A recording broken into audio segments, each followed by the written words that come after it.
what we do is the readers get books from us, they read the books, they write reviews. And the readers and review writers who are aging between 14 and 30, they get the opportunity to write their reviews and submit them. And the best review writers, the best 10 writings will be published by BLRC, and the best 3 writers will get monetary gifts after the ending. So this is how it goes. And what are the books? The books are all from the famous Bengali writers, but translated in English because of the practicality. I mean, our children, the young generation, many of them don't know or don't feel very comfortable when they read in Bengali. So for them, we brought these books in English so that they can read them, they understand, and they can relate them to our culture, our literature, and everything. So this is how it goes and why it is. So I won't talk too much. We have a special writer here today, Canadian writer. We will know a lot from him. We will talk to him, and you are also welcome to ask him questions after the sessions. So I would like to introduce him by Marilyn now. Thank you very much.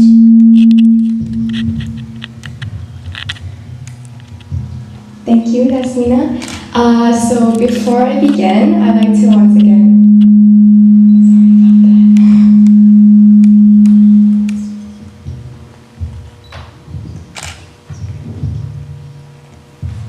Sorry about that. So before I. Oh, possibly the mobile is causing the problem. Okay.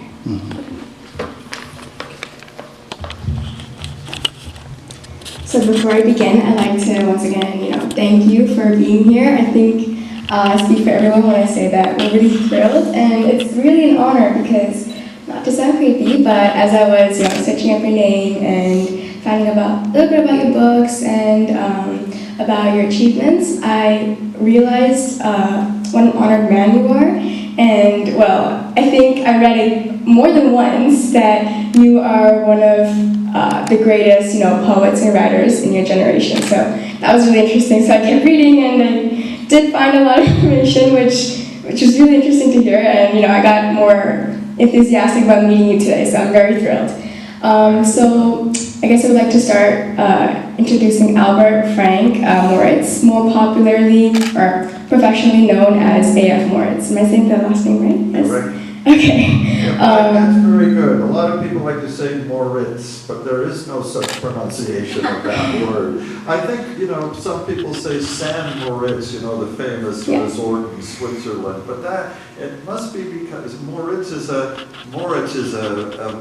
German version of the French name Maurice. And when we say Maurice, they have no accents, so we hear it as accented on the last syllable. So maybe Moritz gets accented sometimes on the last syllable for that reason. But Moritz, that's right. Okay. So A.F. Moritz was born in Niles, Ohio, and educated at Marquette University.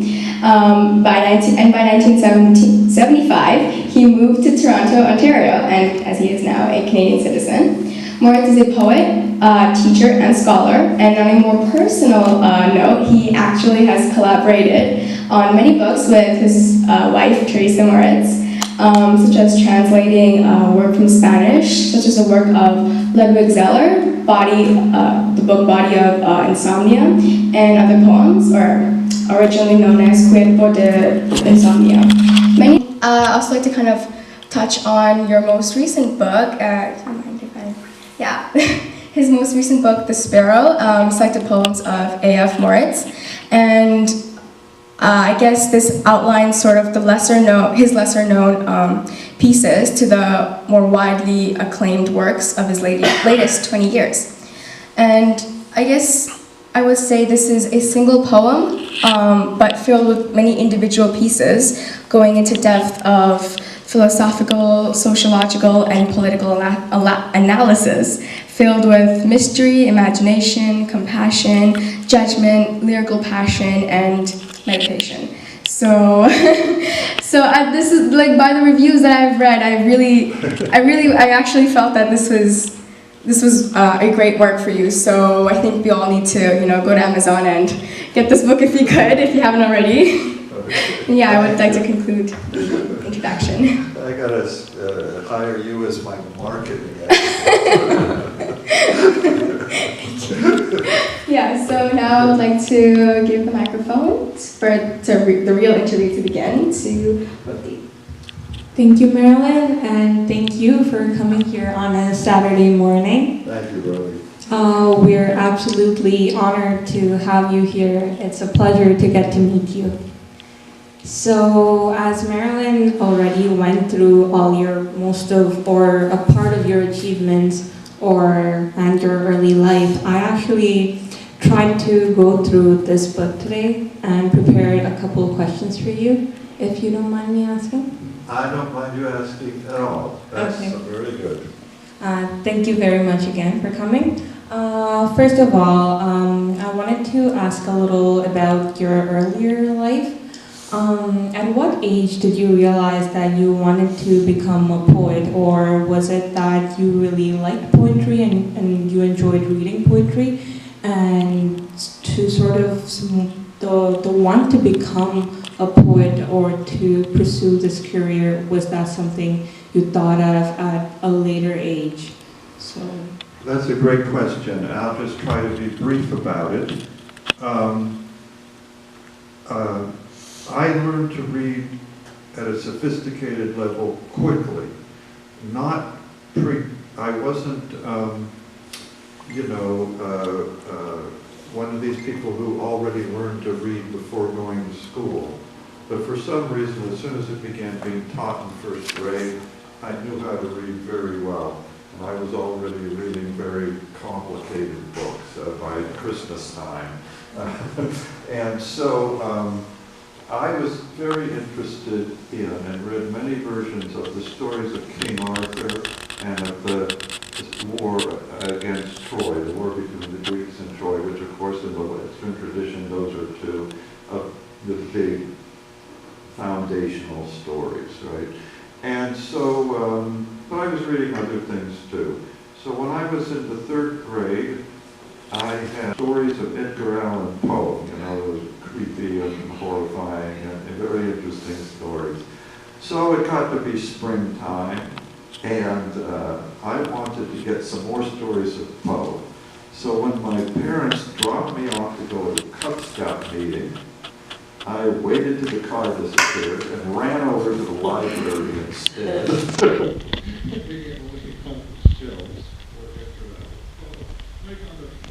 Big book, kind of collected works of Edgar Allan Poe. And you know how you do, you start reading from the back. And in the back, there were a few pages which were Poe's poems. Now, Poe had a very hard life, and he never wrote many poems, but he loved poetry. He wrote about 50 or 55 poems. And I started reading these poems, and I was just fascinated. So I had always thought I was going to write some big story like Thomas Mallory or Homer, the story of Troy or something like that. But as soon as I saw those lyrical poems by Poe in the third grade, I knew that's what I wanted to write. And I've always wanted to be a poet ever since then. And that, I mean a poet in the modern sense of writing kind of more or less short poems that have a lyrical intensity and also a meditative side. So in other words, I got converted from what you might call the narrative poem, or in the case of Sir Thomas Mallory talking about King Arthur, the prose narrative, got converted from that to the modern lyrical, intense poem. And I really, since then, how old are you in the third grade? 8 years old? I've never wanted to be anything but a poet. that's absolutely amazing to hear. My next question is a little different. You're often called one of the best poets of your generation. You have received numerous awards that Marilyn sort of went through, so I probably don't need to. Is it difficult to deal with all the expectations that come with all these recognitions, do you ever feel pressure to compete with your own previous work? I bet I have a version of what everybody feels, which is being divided into two persons, at least two. A private one that nobody really knows, even including yourself, because you're always trying to figure out who that is. And then a public one. And of course, the outside world can't really figure out who you are, who they think you are either. They have many different views of you. So what I feel like sometimes is, there's the old parable. As a matter of fact, I think it comes from Hindu culture. Maybe it comes from Bengal, for all I know. The story of the 6 blind wise men who are asked, who've never encountered an elephant. Have you heard this story? They're asked, what sort of thing is an elephant? And the one gets a hold of the tail, and he says it's a thing much like a rope. And one gets a hold, touches the side, and he says it's a thing much like a wall, and so forth. You get 6 ridiculous ideas of what an elephant is. So yeah, I sometimes feel like I get that. Some people will read things, and that's me to them, and they'll give a certain definition of it. But then you have to be grateful about that, because everybody would like to achieve expression and communication, and it isn't easy. There are so many writers and other forms of expression in the world that would like to get some response and get very little. So you have to consider yourself, I think, very lucky, as opposed to harboring any annoyance that somebody would say, oh, he's this kind of poet, when you angrily want to say, yes, but I'm also this kind of poet. So that's one thing. But I think inside, I came from a little provincial town. I wanted to be a poet, but there was absolutely nothing around me of this kind. Even in the education system, we still got taught poetry in those days, which many people aren't even getting today. But, the teachers weren't really in sympathy with it. I never met any poets. None of the other kids I ever met had any interest in poetry. So I'm used to being totally unto myself. And then when I first started publishing poetry, I had a little moment of some associations and some participation and some respect, but I fell into a long trough of being totally obscure, 10, 15 years of being completely unknown. So I've also had the experience of being, an impoverished poet whom nobody knows about.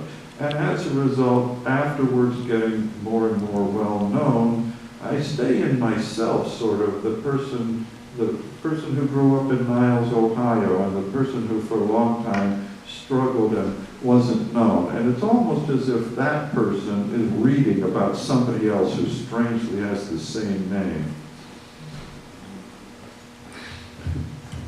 That's amazing to hear. My third question is, any specific poet that inspires you to become a poet? I know you talked about Edgar Allan Poe. Is there someone else? Yeah. Any specific book that sort of triggered you to become? Yeah, I just mentioned Mallory and the stories of King Arthur and Homer. So, I think Marilyn was quoting someone saying that there's a lot of classical allusions in my work. And so, I continue to read those classic authors and use them a lot.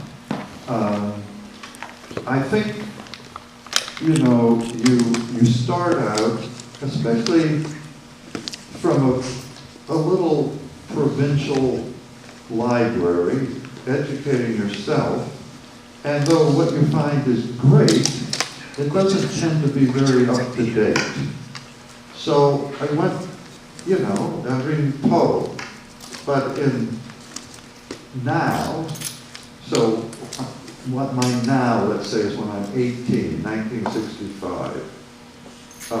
You can't write like Poe in 1965, Helen, thy beauty was to me like those Nicaean barks of yore, that gently o'er a perfumed sea the weary, way-worn wanderer bore to his own native shore. I mean, it's unsurpassable, but first of all, Poe already did it, and that's, second of all, that's the way they wrote in 1830. You can't do that anymore. So how are you going to do a modern style?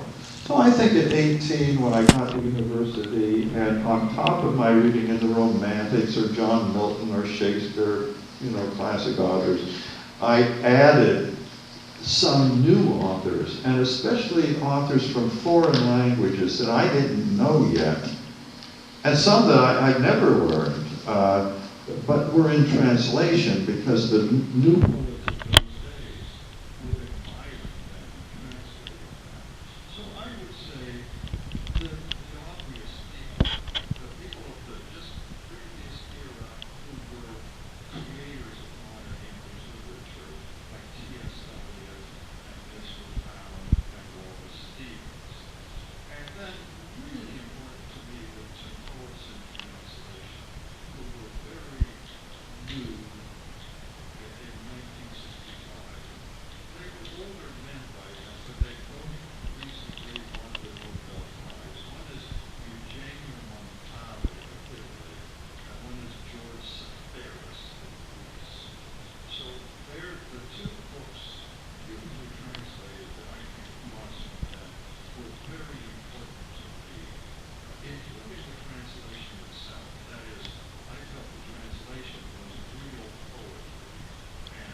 poetry. I just read poems because it's fun.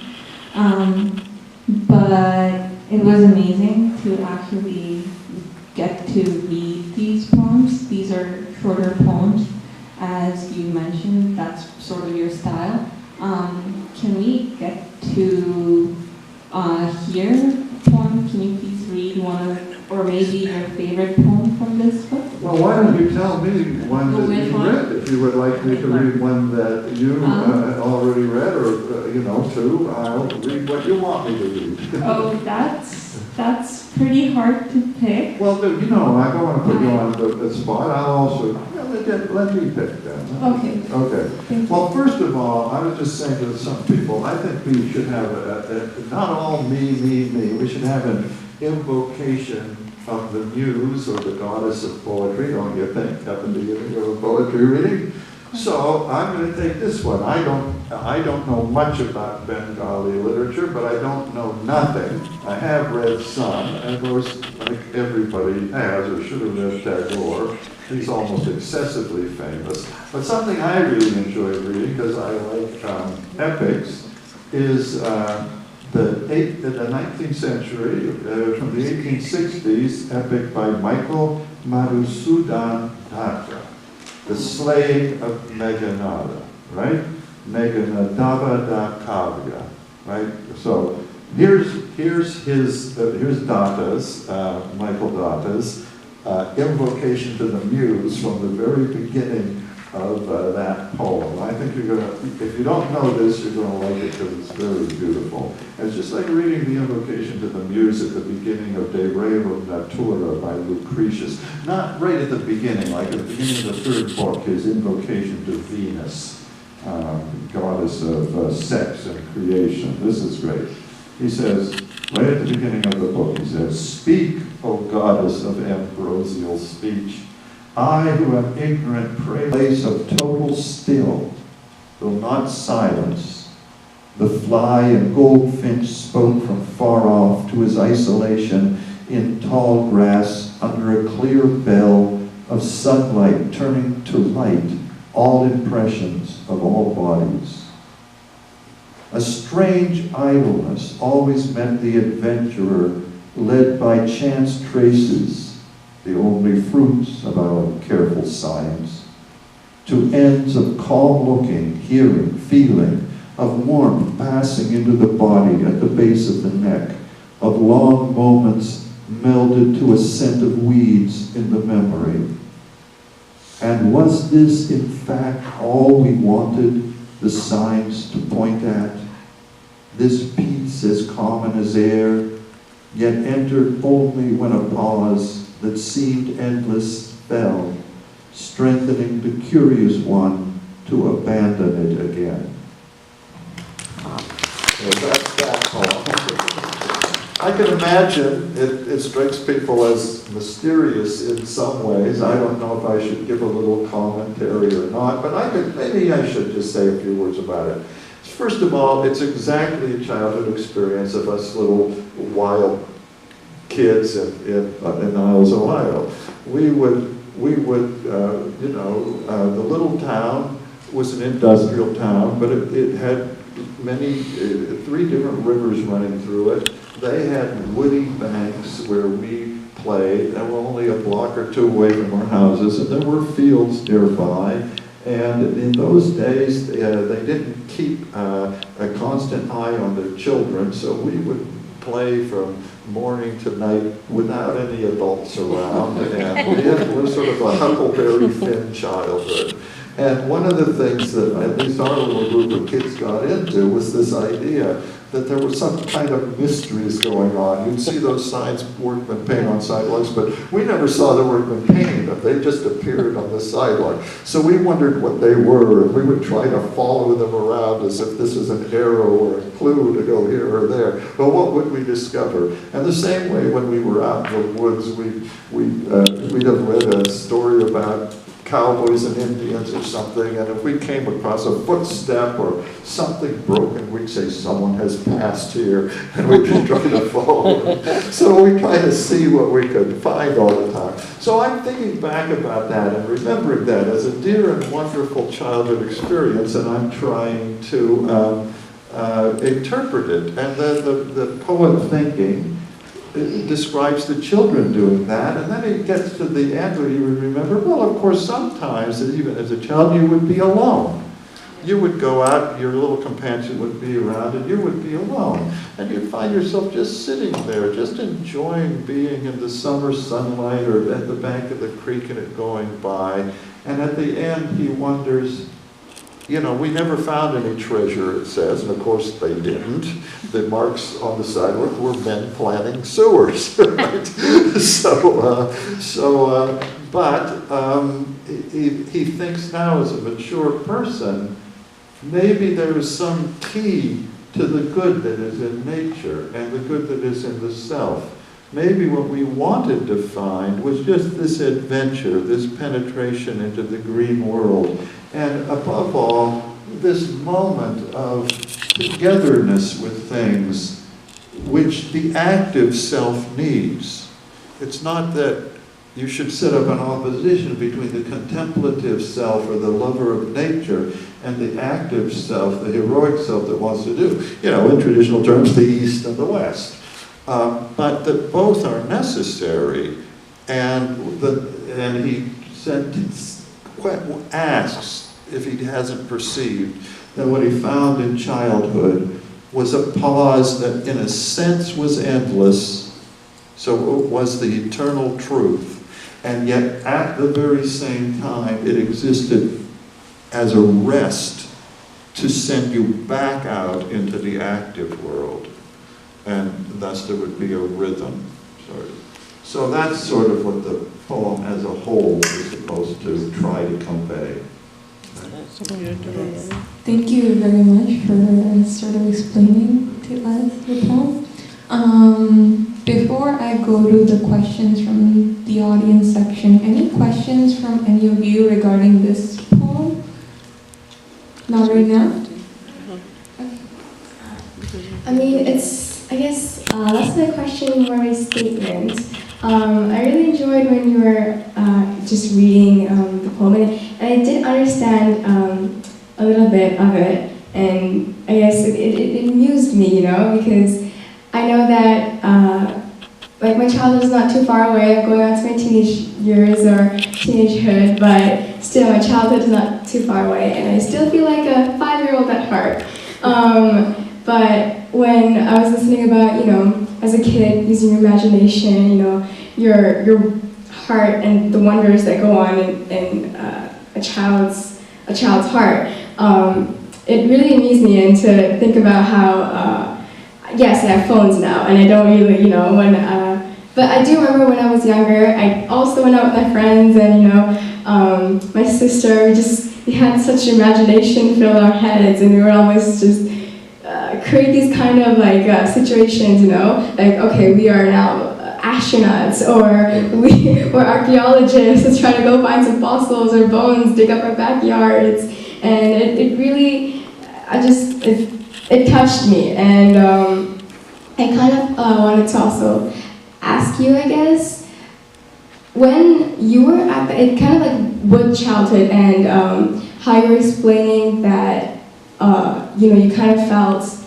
out of the box, I guess, that you had interest in poetry, and not a lot of kids did, and I know that as our generations move on, or society advances, you know, things are different, we have this technology growing, but I believe that there are some things that will never change. Like, for example, when there is that one person who has different interests, or is different in general, you know, in the eyes of our society, they kind of feel like anomalies, you know. They don't feel as welcome or as comforted by the fact that they don't have the same interests as everyone else. Did you by any chance have any role model, or someone that kind of motivated you to continue your, you know, ambitions and goals in creating a career as a poet?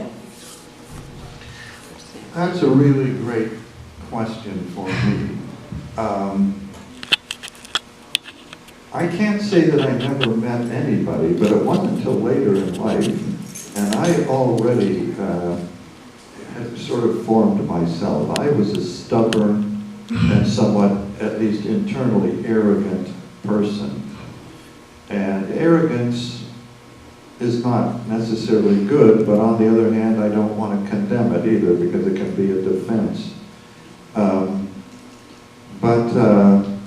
I think the role models I had were from reading. So, once I got interested in Poe, I began reading about Poe. Poe had a very marginal and difficult life, and I don't think you would want to exactly admire him. And yet he gave an example of someone who, despite all kinds of social difficulties with poverty and so on, and all kinds of personal demons with an unruly personality and certain times of drunkenness and stuff like that in his life, he nonetheless was unremittingly dedicated to beauty and the pursuit of the ideal. When I went on to read more of the Romantic poets, I idolized people like Percy Shelley and William Blake, who also in different ways gave examples of people who were very different and who tried hard and to various degrees succeeded or failed in penetrating and cooperating with society, but who never lost their internal conviction as poets and seekers of beauty and truth, on the one hand, in their attempts to insert that into society, to whatever degree these attempts were accepted or rejected. They never rejected society. They always tried to keep addressing it with love. And, you know, when I look at my poetry, I think to myself, there's a lot of poems about being a child, or thinking back on being a child, And you would probably, if you were a profound critic, you would say implicitly in there's the picture of a lonely child or a child who is somewhat isolated. But as I talk with you, I think to myself, I have never written any poem that is about the fact that I was isolated, that nobody understood me, that my whole life was secret, that I was against them all. And the fact is, I don't think that way. I feel as if maybe I ought to address that more, and it would be a good subject, but it isn't really, you know, I loved my little companions, you know, and I love the people I meet, everybody. You know, so like as a sort of anarchist and poet, in theory, I hate them all, but in practice, I really like them all. So, you know, so I don't know how you explain that, but it's just the way it is. I like people. I have hope for society, as many evil indications as it presents to us. But, you know, if you're a poet, I think, again, maybe this sounds arrogant, but I think you know things, whether you're a good or bad poet, just by being devoted to poetry. If you're really devoted to poetry, you know about the presence of certain things that are eternal and ought to be eternal in our understanding and our actions. But I think man's home place, which is important to everyone, I use these lines from Antonio Machado, from a poem called Countryside of Soria, Campos de Soria. Soria is a region in Spain where he lived, right? So he says, groves by the river, the green dream of the gray soil and parched brown earth, bitter melancholy of the decrepit city. Did you come into my soul, or were you always there in the depths of it? Well, I thought those were beautiful lines, so I just give the example of the prophet. Is he suddenly changed by his call, or does he discover that that was what he was always for, and that though somehow he didn't understand it, he was born into it? Or even before he was born, you know, before you were formed in your mother's womb, I knew you, God says in the Old Testament somewhere, right? So, isn't that a profound idea? You don't have to believe in God or the Old Testament or anything to get the wonder of that statement. Before you were formed in your mother's womb, I knew you. So, I feel if you have a calling, it means at least this: you are not separate from what you do. And that's one thing the poet has to say to the modern world. Everybody longs to be not separate from what he does. To not be a self over here who has various yearnings and possibilities and never gets the time to form them or follow them because he's got to get a job, and most of his good time he spends being an accountant or a steel worker, or what it may be, a lawyer, right? So there's a person who has to do something, right? So I don't, you know, you couldn't discourage me from writing poetry anyway except to kill me, literally. You know, you could say the two things are the same. You know, you could stop me writing poetry by killing me, or if you stop me writing poetry, it would be to kill me. But I'm the same thing as my writing of poetry. So there is no discouragement. So that's why I think any kind of discouragement, I feel, goes into the area of political or social commentary. Any discouragement I would feel would be over the question whether society gives enough space to poetry, is open enough to it. It is, I don't mind society being partly against poetry or close to poetry, but there has to be enough room in it that it can survive, and there can be a dialogue between the more practical or technical aspects of society and the wisdom of poetry. I think that in that little poem you just said, in that little mystic kind of, I guess, yeah, the little mystic tone, I see a beautiful meaning, you know? Kind of like how you were going on about Edgar Allan Poe.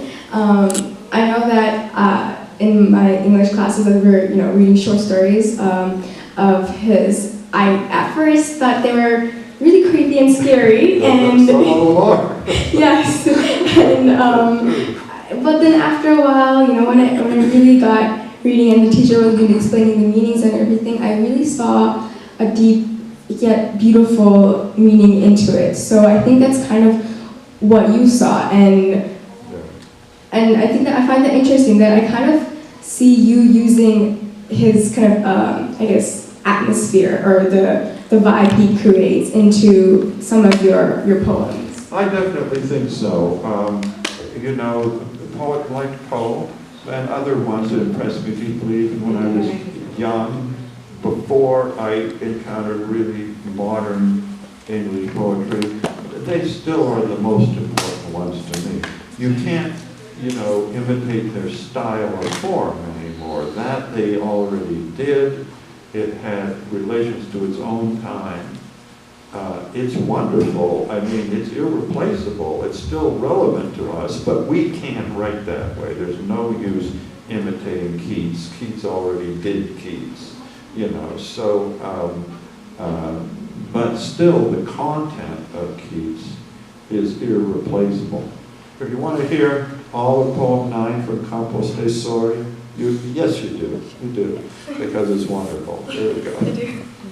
So, it's, oh yes, you travel with me, countryside of Soria, placid afternoons, violet-colored mountains, groves by the river, the green dream of the gray soil and parched brown earth, bitter melancholy of the decrepit city.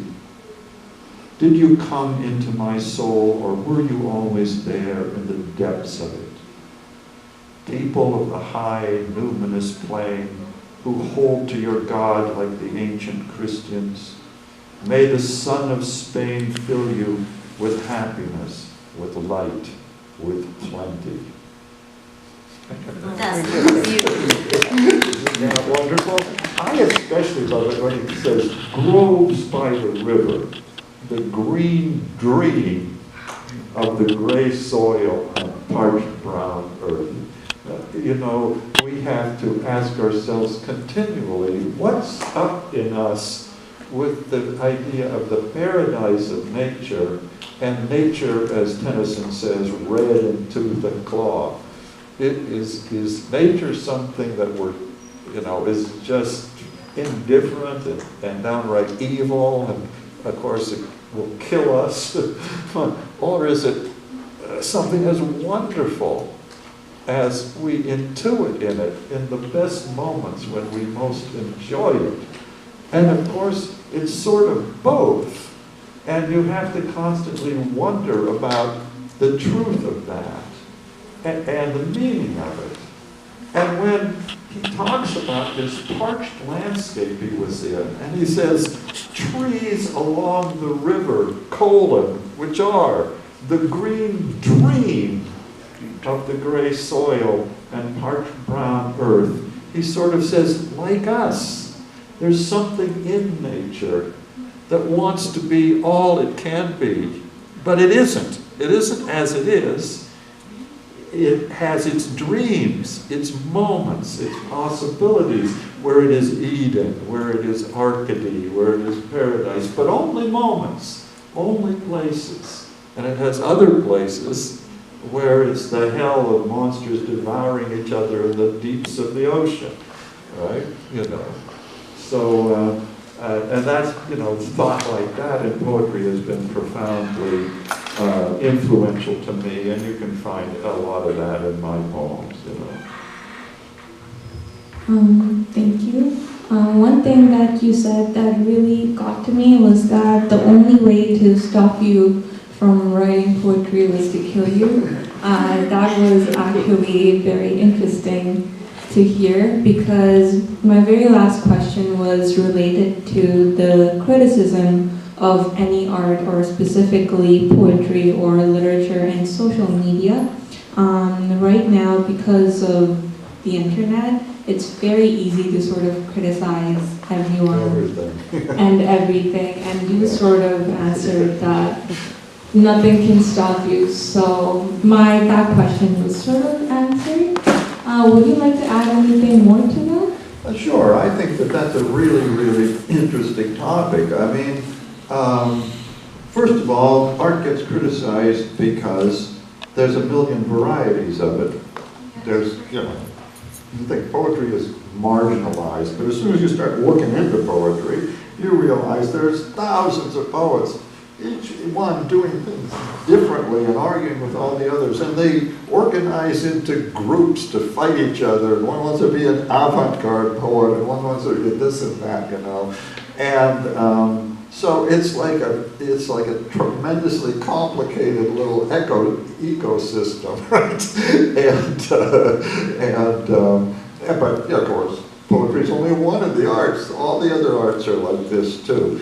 And so everybody's arguing with everybody. So you almost say, take it with a little bit tongue-in-cheek. If we look at, it's similar to politics, I would say, in this regard. We get to thinking, oh, all the politicians are awful because they're constantly being criticized by each other and by everybody. But some of them are wonderful. But the whole idea is to constantly fight with each other, and you just hear all the arguments, and you don't think of the positives so much. So I think so often you hear people disagree with each other. If you go into the work in the silence of your own heart, you would find a lot probably in many of them.